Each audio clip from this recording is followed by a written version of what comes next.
say things like that. Well, it's incendiary, and then it raises in my mind, all right, who is the real Barack Obama? He said that I had no idea, none whatsoever, that Jeremiah Wright, I sat in the pews for 20 years, he is like family to me, and even his praise in this speech. Now, the timing of this is interesting, because I had interviewed on Hannity and Combs, I interviewed Reverend Wright. We got into a big battle about black liberation theology. That was in March of 2007.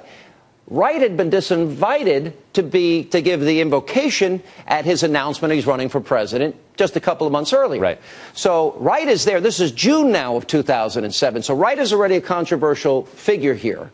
Now it's interesting as this whole thing goes on. Then he has to give this big speech in Philly on race. So I decided we'd put the two speeches together, and we'll take a look at one, we'll take a look at the other. In other words, this is what the media didn't report on. This is what the media didn't say. Very controversial things by Barack Obama that was never reported on versus the big speech, which I believe was done out of political expediency. We'll let our audience decide. Let's show them side by side.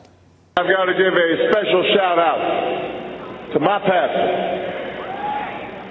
the guy who puts up with me, counsels me, listens to my wife complain about me.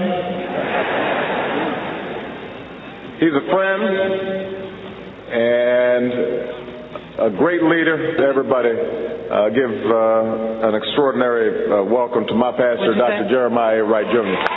I have already condemned in unequivocal terms the statements of Reverend Wright that have caused such controversy and in some cases pain. For some, nagging questions remain. Did I know him to be an occasionally fierce critic of American domestic and foreign policy? Of course. When Hurricane Andrew struck in Florida, people said, look at this devastation. We don't expect you to come up with your own money here. What's happening down in New Orleans? Where's your dollar? Where's your Stafford Act money? Makes no sense. Tells me the bullet hasn't been taken out.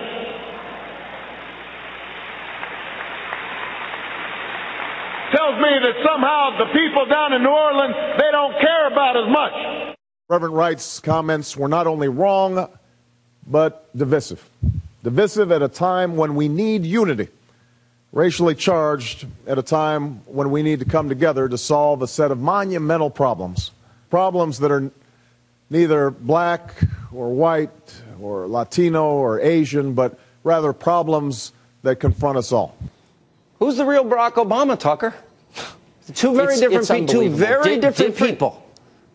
They're speaking different language, different cadences, different accents, different gestures. I mean, the falseness here is overwhelming. And I would say that whether he was putting on a Southern accent or an Asian accent, it doesn't matter. He is playing a role in one of these cases. It's not clear which one. I assume in the Hampton speech he's putting on a persona he doesn't normally occupy to pander to the crowd, but who knows? Either way, you are seeing a remarkable exhibit of falseness on display. There's no other explanation for this. And by the way, I would say this about any politician. Well, look, I go back to Al Gore. I've been saying about him, he went before a predominantly African-American audience. He went into Al Gore preacher mode, and Republicans have the wrong agenda for African Americans. They don't even want to count you in the census. I mean, it takes your breath away. Hillary did the same thing herself. But we've got the accent, we've got anger, we got rape. They don't care as much about you. Also, we don't need to build highways out in the suburbs, but not to our neighborhoods. So, what do you conclude? Look, I conclude that I'm not exactly sure is the truth. I'm not God. I can't read Obama's mind or look into his soul. But it seems to me this is a case of extreme pandering. He is talking to an audience in a way he thinks resonates with them, but he's also using fear to motivate them. Again, the core of this speech, a very simple message. The federal government doesn't like you because you're black. Imagine telling people that. Imagine trying to make them more fearful, more paranoid, more hurt. That's a truly divisive and sick thing to do, and it's on display in this video. This is not one right-winger's opinion. We're posting the entire video on the Daily Caller, and you can watch it. Is this the whole 40-minute video? You're posting the whole 40 minutes? Every second. Of course, because we will be relentlessly attacked on two grounds. One, people say, this has already been reported. Well, actually, it hasn't been reported, and I know because I reported on it the first time. And second, we will be accused of clipping this to our ends. And so we're just going to put the whole thing out there and people can judge. But the first thing that will jump off the screen at you is this is not the Barack Obama you've watched for the past 8 years if you've been paying attention. And this guy is whipping up race hatred and fear, period.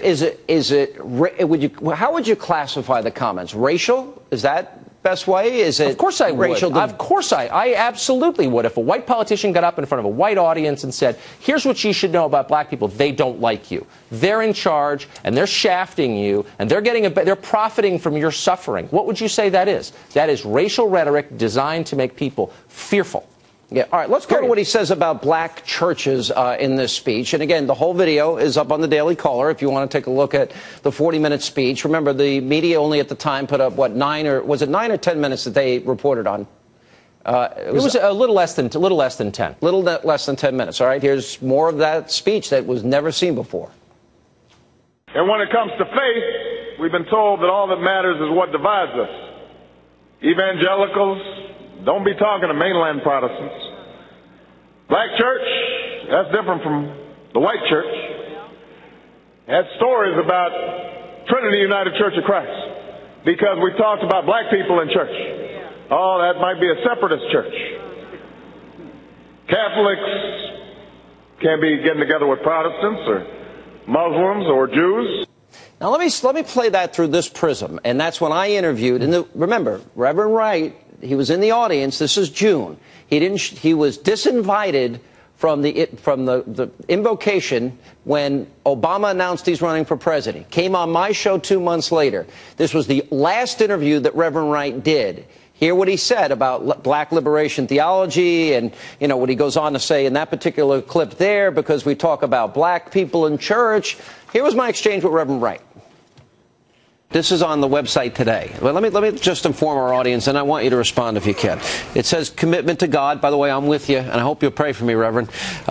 Commitment to the black community. Commitment to the black family. Adherence to the black work ethic. Now, Reverend, if every time we said black, if it was a church, and those words were white, wouldn't we call that church racist?